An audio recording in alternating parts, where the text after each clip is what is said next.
The small town was alive with noise. People moved through the streets, buying food, talking loudly and laughing at small jokes. Children ran between the houses, chasing each other. Shopkeepers called out prices, and horses pulled carts on the dirt road. But in the middle of this lively town, there was one figure who never belonged. She walked with her head bent low. Her hair was long but tangled.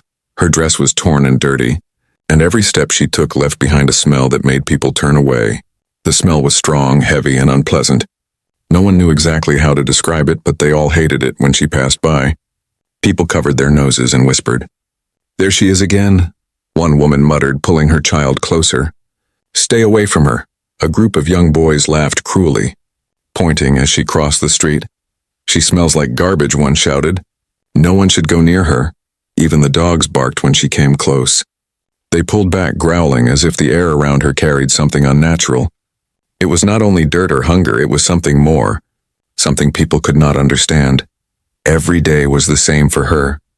She would walk slowly, hoping no one noticed. But in truth, everyone noticed, not because they cared, but because they hated being near her. The market stalls, the wells, the alleys, everywhere she went, people moved away, leaving empty space around her. She lived like a ghost in the daylight. But behind her tired eyes, there was a story no one knew. Her smell was not just from the streets or the days without a bath. It came from something deeper, something hidden inside her that she herself did not yet understand. At night, when the streets were quiet, she sat alone under the broken roof of an abandoned stable, her stomach often empty, her body shivering in the cold. She hugged her knees and looked up at the stars, wondering why she was cursed like this. "Why me?" she whispered, though no one was there to hear. The townspeople thought they knew her. To them, she was just the girl with the smell, a creature to avoid. But they never asked her name, they never asked where she came from. In their eyes, she was not even human anymore. Still, she survived. Somehow each morning she stood up, dusted the dirt from her skin, and walked again through streets that hated her. She hoped maybe one day something would change. Maybe one day someone would look past the smell and see her. But that day never came. Instead, the whispers grew worse. "She brings bad luck," some people said. "She must be cursed." Others claimed she was dangerous, that the smell was a sign of sickness. Children were told never to go near her. Men spat on the ground when she walked past, and slowly, the town began to treat her as if she did not exist at all. Yet the truth was stranger. If anyone had dared to sit close to her, if anyone had touched her hand without fear, they would have seen something unusual.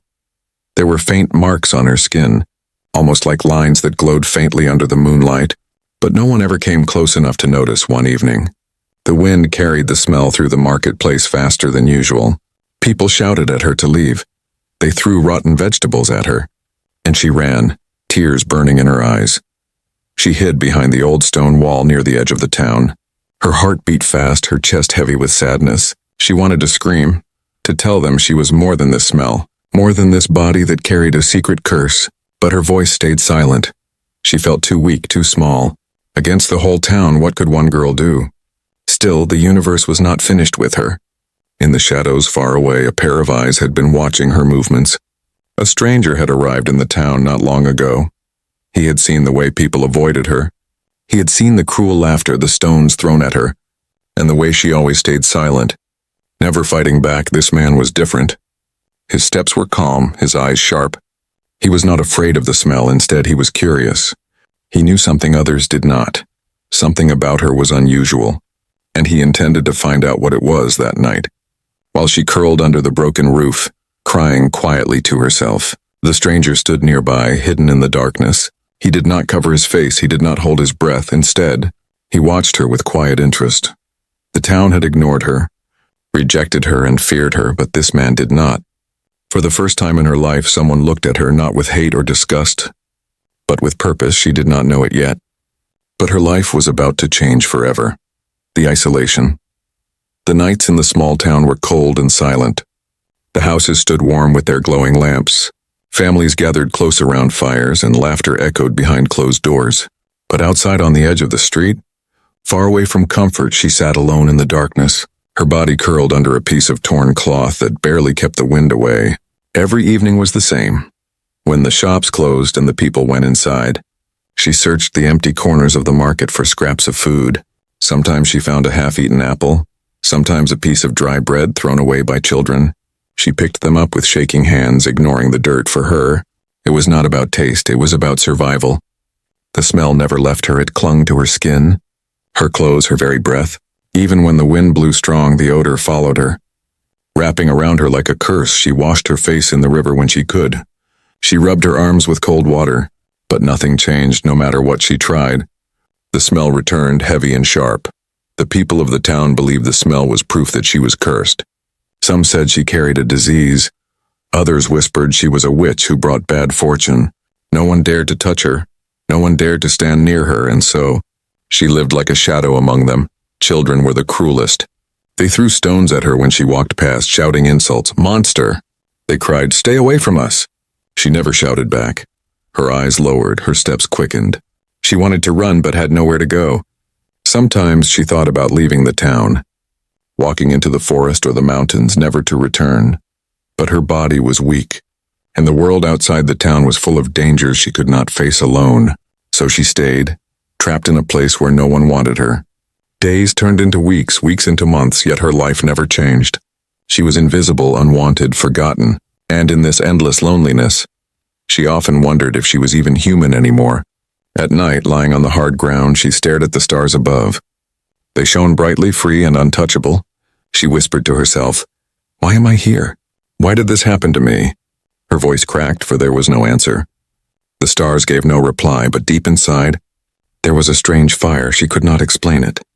Though she was weak and lonely, though the whole world rejected her, something in her heart kept beating strong. Something told her she was meant for more. Sometimes when she thought no one was watching, she stretched out her hands and stared at the faint lines on her skin. They were almost invisible in daylight, but under the moon, they glowed softly like silver threads. She quickly hid them whenever she noticed, afraid someone might see. She herself did not understand what they meant. One night, while hiding in the stable, she dreamt of strange voices. They called her name, though she did not remember telling anyone her name. The voices spoke in a language she did not fully understand, and yet she felt it in her bones. The dream left her shaking when she woke. Her smell felt heavier that morning, as if something inside her was awakening. The people of the town, meanwhile, grew more cruel. Whenever food disappeared, they blamed her. Whenever sickness spread, they said it came from her smell. One woman shouted, "She should not be here. She will destroy us all." The crowd agreed, nodding, muttering darkly, and so she hid even more, avoiding the markets during the day, searching for scraps at night. She learned to walk silently like a ghost, never letting her footsteps be heard. She learned to drink from the river without being seen. She became an expert in disappearing, but even in her deep isolation, she longed for something she had never known: kindness. Just once she wished someone would look at her and smile. Just once she wanted to hear her name spoken gently, to be seen not as a curse but as a person. The nights grew colder, and her body weaker. Her ribs showed through her skin. Her lips cracked from thirst. Still she pushed forward. A small part of her heart whispered, "Hold on. Something will change." She did not know that someone had already noticed her. A stranger hidden in the crowd had been watching. He did not see a cursed girl or a foul smell. He saw the way she carried herself even in pain. He saw the quiet strength in her silence and in his mind. He knew there was more to her than anyone in this town understood. For her, the isolation was endless. For him, it was only the beginning of a story that would soon unfold. The stranger appears. The morning sun rose slowly over the town, its golden light falling on the rooftops and waking the streets. Merchants shouted, carts rolled, children laughed, and life carried on as if nothing was unusual. But that day, something had changed. A stranger had entered the town. He was not from here, anyone could see that. His clothes were different, clean but worn from long travel. His boots carried dust from distant roads, and his face was lined with experience. His eyes, sharp and searching, seemed to look deeper than most. He was not a man who simply passed through life. He was a man who noticed. The townspeople studied him with curiosity, whispering about who he might be. Some thought he was a traitor. Others guessed a wanderer or soldier, but none dared to ask, for his presence carried quiet authority. He spoke little, bought little, and watched much. It was not the market stalls or the noisy children that caught his attention. It was her, the lonely figure walking with her head low. As she always did, she moved past the stalls, hoping not to be seen, but people still saw her, they always did. Mothers pulled children away, men scowled. Women whispered harsh words. The smell arrived before she did, forcing people to cover their faces. The stranger watched closely. His eyes did not flinch, his nose did not wrinkle. He did not turn away like the others. Instead, he tilted his head, curious, as though he was studying a puzzle.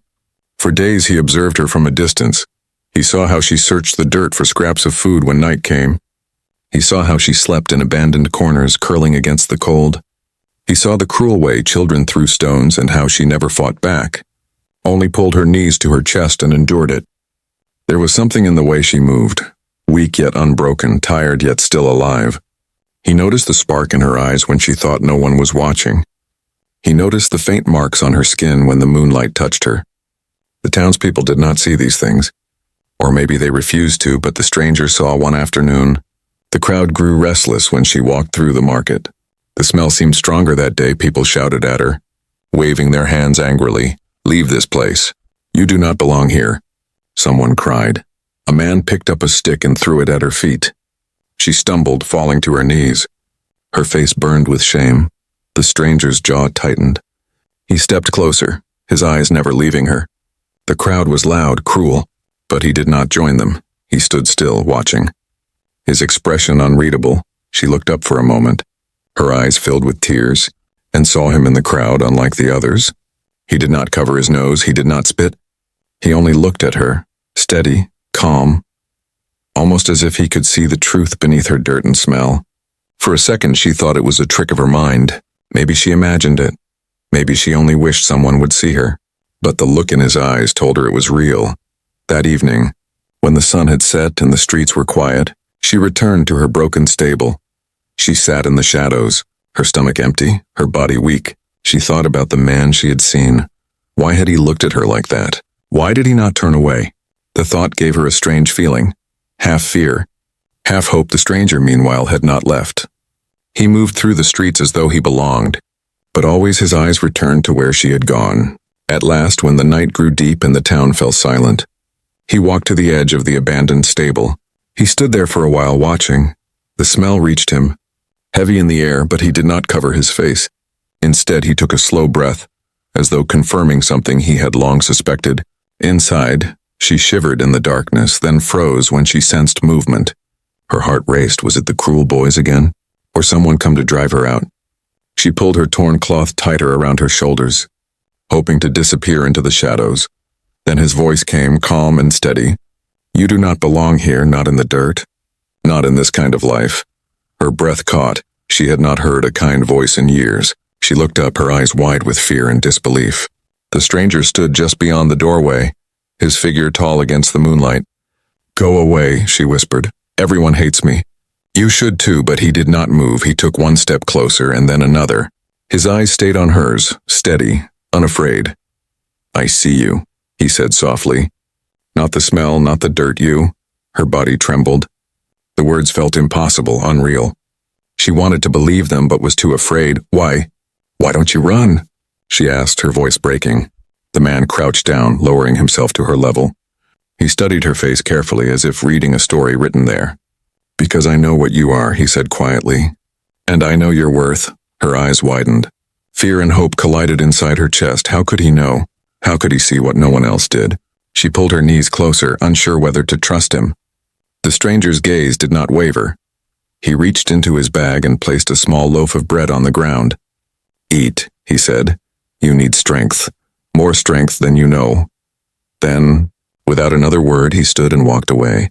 Leaving her in silence, she stared at the bread, tears filling her eyes. No one had given her food in years. No one had spoken to her without anger. Yet this man had. And for the first time in her long, lonely life, she felt the spark of something she thought she had lost forever. Hope. The first act of kindness. The next morning, the town was busy as always. Sunlight poured across the rooftops. Merchants shouted their prices and children ran barefoot through the dust. The smell of bread and roasted meat filled the air. But for her, none of that mattered. She stood at the edge of the market, hungry, Her stomach aching, she hoped to find scraps again, but her heart still remembered the stranger. All night she had stared at the loaf of bread he left for her. Her hands had shaken when she picked it up. She ate slowly, each bite filling her with warmth. Tears had run down her face, not because of the taste, but because it was the first time in years someone had given her something without hate. She wondered if she would ever see him again. That morning, the crowd was even less kind. The smell clung to her as always, and people shouted, "Stay away!" A boy threw stones, and she hurried, covering her face with her arms. The crowd laughed, but then silence spread. The stranger was back. He stepped into the market with calm steps. His sharp eyes scanned the crowd, and when they landed on her, he walked straight toward her. People gasped. Some whispered, "Is he mad? He's going near her?" Mothers pulled children aside. Men frowned, but no one dared to stop him. He stopped in front of her, close enough to feel the heavy smell, yet his face did not flinch. She stared at the ground, ashamed, her voice trembling. Go away. They will hate you too." He crouched slightly, lowering his voice so only she could hear. "Let them hate, it changes nothing." Then he reached into his bag again and pulled out a flask of clean water. He held it out to her. Her eyes widened.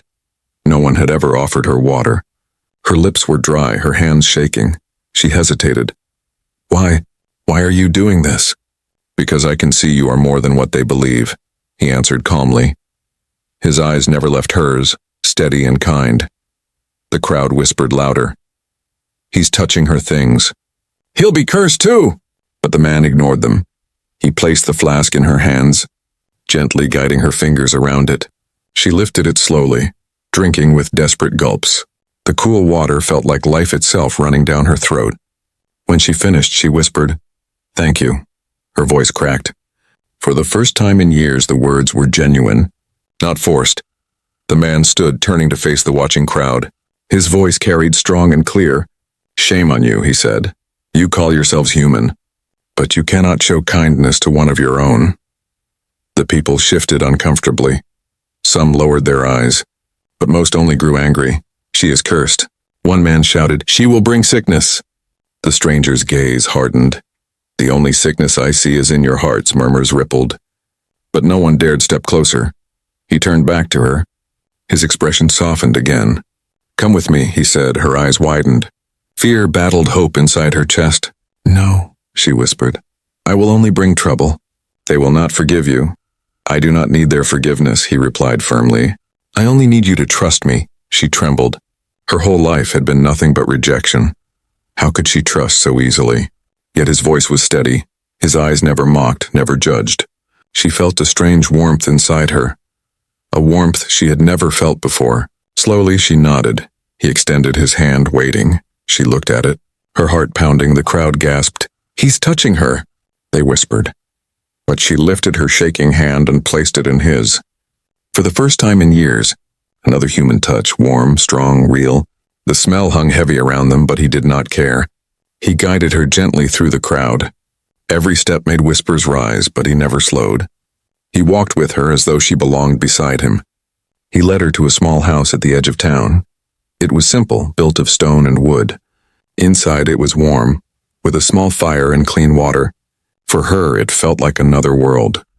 She stood frozen at the doorway, afraid to step inside, afraid to ruin it. "Come," he said softly. "You are safe here." Her legs shook as she walked in. The warmth touched her skin. The smell of firewood filled her lungs. Her eyes watered. "Why?" She whispered again. "Why do this for me?" He studied her for a moment before answering. "Because I know you are not what they think, and because everyone deserves a chance at dignity." Then, he handed her a cloth and pointed to a small basin of warm water. "You need to wash. Let me help you begin again." Her heart raced. The thought of being clean felt like a dream. She touched the water with trembling fingers, feeling its warmth. She wanted to cry. For the first time, she felt human again outside. The world still hated her, but in this small house with this one man, something had changed forever. The transformation, the small house at the edge of the town, was quiet. The sound of crackling fire filled the room, a soft warmth spreading through the air. She stood frozen near the doorway, afraid to touch anything. Her hands were dirty, her hair tangled, her clothes torn. She had never been inside a home like this. The man watched her carefully, his voice calm. Sit. You are safe here. She shook her head slowly. I will ruin your house, the smell. It will spread here too. He stepped closer. His eyes steady. Walls cannot be ruined by kindness. Sit. Her legs trembled as she obeyed, sinking onto a wooden chair near the fire. Her eyes darted around. There were shelves with books, a small table, and a basin of water set beside folded cloths. To her it looked like another world, a world she had been denied for so long. The man placed a small bar of soap in her hands. Her fingers curled around it. Unfamiliar with its smoothness, wash, he said. The dirt has lived on you too long. It is time to let it go. She stared at the basin, the water inside shining in the firelight. Her throat tightened. For years she had only touched cold river water at night, dirty and bitter. Now before her was warm water, clean, waiting. Her hands shook as she dipped them in. The warmth spread across her skin. She gasped softly, as if the water itself was magic. Slowly she rubbed the soap against her arms, dark streaks running off into the basin. The smell that clung to her began to fade. The man turned away, giving her privacy, his voice low. Take your time. There is no hurry. Tears blurred her vision as she scrubbed harder. She felt the weight of years washing away, layer by layer. With every drop that fell into the water, she felt less invisible, less cursed for the first time. She felt like she could breathe when she touched her face with the warm water. She froze. Her reflection in the basin startled her. The dirt faded to reveal skin she barely recognized, pale but glowing faintly under the firelight. Her own eyes looked back at her, tired but alive. She whispered, Is this me? The marks on her arms, once faint, grew clearer as the dirt lifted. Thin silver lines traced across her skin, glowing faintly like starlight. She gasped and quickly tried to cover them with the cloth. Afraid the man noticed but did not speak. He only watched quietly, his eyes filled with understanding. When she finally finished, she sat back, breathing heavily. Her hair still tangled but her skin clean. The smell that had followed her for years was weaker now. The room felt lighter. She felt lighter. The man handed her a clean dress, simple but soft. Wear this, he said. No one should live in rags. She clutched the dress to her chest, her lips trembling. Why are you doing this? She whispered again. His answer was simple. Because you deserve to see yourself as you are. She changed slowly, her body trembling with both shame and relief. The new cloth felt strange against her skin. Warm, soft and human. When she stepped back to the fire, she looked different for the first time. She looked like a person, not a shadow. The man studied her quietly, then nodded. Now, the world can see what I have seen from the start. Her eyes filled with tears. No one ever wanted me near. They said I was cursed. They said I brought sickness. They were blind, he replied firmly. They only saw what was outside, but worth is never skin deep. Her heart ached. She lowered her gaze, whispering, But the smell? It always returns, no matter what I do. It never leaves me. The man's expression grew serious. His voice softened. The smell is not your curse. It is your shield. She looked up sharply, confusion in her eyes. Shield? What do you mean? He did not answer at once. Instead, he sat across from her, the firelight glowing in his eyes. The marks on your skin. Do you think I did not notice? Do you think they are ordinary? She froze, clutching her arms as if to hide them. You saw? I saw, he said calmly. And I know what they mean. Her breath caught. Fear twisted in her chest. She whispered, What am I? The man leaned forward, his voice low but steady. Not cursed, not broken. You are something rare, something powerful. The smell that made others run, it was never weakness. It was protection. Something inside you has been waiting, hidden beneath the dirt, waiting for the day you would rise. Her mind spun. His words were too big, too heavy. She shook her head. No, I am nothing. Just a girl everyone hates, but the man's gaze did not falter. No, he said firmly. You are more than they will ever understand, and now you are beginning to see it. Silence filled the room. The fire crackled. The weight of his words pressed on her heart. For the first time, she dared to wonder. What if he was right? What if her life had meaning after all? That night, as she lay on a soft blanket he gave her, she stared at the ceiling. Her body was clean, her clothes fresh. The smell that haunted her was almost gone. But deep inside, she felt something stirring, something powerful. something she could not yet name. The transformation had begun. The fire in the small stone house burned low, casting long shadows across the walls. She lay awake on the blanket the man had given her. Her body still tingled from the warmth of clean water, her skin smooth for the first time in years. Yet it was not comfort that kept her eyes open, it was fear. Her arms still glowed faintly under the dim light, the silver lines tracing across her skin like hidden constellations. She pulled the blanket tighter to hide them. Her heart beat faster. She did not want him to see. She did not want questions. She had no answers herself. But the man had already seen. He sat near the fire, silent as if waiting. His eyes reflected the flames, sharp and thoughtful. Finally, his voice broke the stillness, calm but heavy. "You feel it, don't you?" She froze, her lips trembling. "Feel? What?" He leaned forward, his gaze steady. "The change inside you, the strength you cannot explain, the smell that shielded you, the marks that glow. You know you are not like the others in this town." Her chest tightened. She wanted to deny it, to shake her head, but deep down, she knew he was right, the whispers, the dreams. The strange fire in her veins, she had always known she was different, she whispered. "Then, what am I?" The man stood slowly, walking to the window. He looked out at the dark horizon as if searching for words. "Long ago," he said, "this world was not alone. Beings from beyond the stars walked among humans. They came with knowledge, with experiments, with gifts and with curses." She sat up, eyes wide, listening in silence. "Some of those beings left traces behind," he continued. "Not in stone or books, but in blood. Children born with marks. Children carrying fragments of something greater. Most never survived, their bodies too weak. But a few lived, hidden, unseen." Her hands trembled as she looked at her glowing arms. "You mean me?" He turned, his face grave. "Yes, you are one of them, a remnant of their work, not cursed, not broken, chosen." Her breath caught, the words felt unreal. "Chosen? But everyone hates me, everyone avoids me, I am nothing." The man shook his head. "They hated what they could not understand. The smell they despised was your body protecting itself, keeping others away, shielding you until the time was right. That is why no sickness touched you. That is why you survived when others would have perished." Her mind spun. She pressed her hands to her face, tears slipping through her fingers. "All this time, I thought I was a monster." "You are not a monster," the man said firmly, his voice cutting through her despair. "You are proof that humanity carries more than it knows.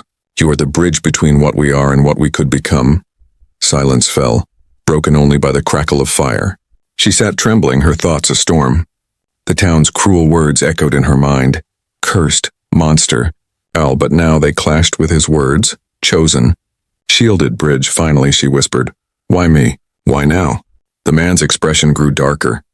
His eyes narrowed as though listening to something beyond the walls. "Because they are coming back," he said quietly. "The ones who made you, the ones who left their mark. I have been searching for signs. And now I have found you." Her heart skipped. "Coming back? To do what?" His jaw tightened. "To finish what they started, to claim what is theirs, and if they succeed, humanity will not survive, but with you." "There is hope," she shook her head, panic rising. "No, I can't, I am weak. I can barely walk the streets without falling. I cannot fight them." The man stepped closer, his voice low but strong. "You are not weak. You have survived what no one else could. Do you think that is chance? No. It is strength. Strength waiting to awaken." She stared at him, fear and doubt fighting against the spark of hope he had planted. Her trembling voice asked, "And you? Who are you to know all this?" For a long moment he said nothing. His eyes met hers, steady, unyielding. "I am a seeker," he said at last. "I have followed stories, whispers, traces of those like you. I was meant to find you, and now I will not leave your side." Her throat tightened. She wanted to believe him, but the weight of his words was too heavy. She whispered, "If what you say is true, then what am I supposed to do?" He knelt in front of her, his eyes burning with quiet fire. "Learn who you are, control what is inside you, and when the time comes, stand against them. Not as the girl they called cursed, but as the one who carries the future of humanity in her blood." Tears rolled down her cheeks. She had never felt so small, yet never so important. The world outside had rejected her, but here, in this small house, this man spoke as if she was the key to everything. She wrapped her arms around herself, whispering, "I am afraid." His voice softened. "Good. Fear means you are human. But you are more than human, and soon the world will see it." That night, as she finally closed her eyes, her mind burned with his words. Images of stars filled her dreams, voices echoing once more. She saw shadows moving in the skies, shapes not of this earth, and in her chest, the strange fire pulsed stronger. The revelation had come, her life was no longer her own, and beyond the horizon something was already on its way, the new beginning. The first rays of dawn broke across the sky, painting the horizon in gold and crimson. She sat near the small fire, her hands wrapped in the blanket. Her body was still, but her mind was restless. The man's words from the night before echoed inside her head. Not cursed, not broken, chosen. She had lived years in silence and shame, hidden away like a shadow now in a single night. Her world had been turned upside down. She was not simply the girl with the foul smell. She was something more, something connected to the stars themselves. The man watched her quietly. He had not slept either. His eyes never stopped moving, scanning the windows. Listening to every sound outside, he was calm, but she could feel the weight of his vigilance. He was waiting for something, or someone. Finally, she spoke, her voice soft. "What if you are wrong? What if I'm only a broken girl with strange skin? What if I am not what you think?" He shook his head slowly. "I have searched too long to be wrong. I have seen the signs, I have seen others, but none survived like you. You are proof. You are the one." She hugged her knees tighter, staring at the floor. "The people will never accept me. Even if I am what you say, they will still hate me." The man's voice grew firm. "They do not need to accept you. You are not here to earn their love. You are here to show them what they can become." His words struck her. Sharp and heavy, she wanted to argue, but the fire in her chest pulsed again. Warm and strong, she knew he was right deep down. She had always known she was different. Now she could no longer hide. Later that morning, they stepped outside together. The air was crisp. Carrying the scent of wet earth, she walked slowly, her clean dress brushing her ankles, her hair loose around her shoulders. The smell that once clung to her was weaker now, though a faint trace remained, but this time she did not bow her head. She lifted her chin, walking beside him. The townspeople noticed at once. Whispers spread like fire. "Is that her?" they asked. "How can she look so different?" Some stared in disbelief, others muttered in anger. A few crossed themselves in fear. Children who once threw stones now hid behind their mothers. Peeking with wide eyes, the market fell into uneasy silence. Everyone waited for her to shrink back, to run away, but she did not. She kept walking, her steps slow but steady. The man stopped in the center of the square. His voice carried, strong and unshaken. "You called her cursed, you spat at her, you left her to starve. And yet she lived." He gestured to her. "Look at her now. Does she look cursed? Or does she look stronger than any of you?" The crowd shifted nervously. Some shouted back, "It is a trick. She is dangerous." Others whispered, "She looks different." Her heart pounded. For years she had dreamed of this moment, to be seen, not as a monster but as a person, and yet standing there, all eyes on her, she felt exposed. Her hands shook, her throat tightened. Then the man's hand touched her shoulder, steady and warm. "Do not fear them," he whispered. "They only see shadows. You are light." She swallowed hard, and for the first time she spoke loudly. Her voice cracked, but it carried. "You hated me because of a smell. But the smell was never my choice. It was my shield. It kept me alive when no one else would." The crowd murmured. Some looked ashamed, others still skeptical. But no one laughed this time.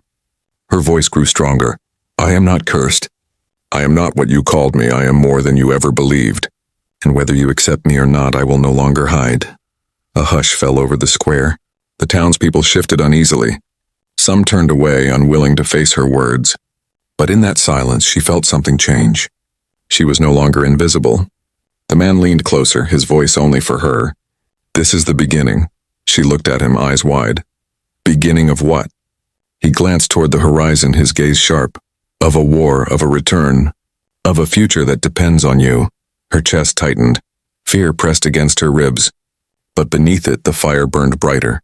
She was still afraid. But she was no longer broken. For the first time, she felt like she belonged, not to the town, not to their cruelty, but to something greater. That evening, they left the edge of the town together. The people watched in silence. Some whispered curses, others whispered blessings, but none dared stop them. She walked beside him, each step carrying her farther from the girl she once was. As night fell, they camped on a hill overlooking the valley. The stars stretched wide above them. She stared at them in awe. The same stars she had once cried to in despair. Now they seemed closer, brighter, as if they were waiting for her. The man spoke softly. "Do you feel it?" She nodded slowly, her voice barely a whisper. "Yes, like they are calling." He studied her with quiet intensity. "They are not calling, they are watching, and soon they will come." Her hand touched the silver lines on her arms, glowing faintly under the starlight. She took a deep breath, her fear mixing with determination. "Then let them come," she whispered. "I will not hide anymore." The man smiled faintly, his eyes shining with pride. "Good. Humanity has been waiting for someone like you, and now the stars will know what it means to face us." The fire burned low, the night deepened, and far beyond the sky shadows moved. Silent, patient, drawing closer. Her journey had only just begun.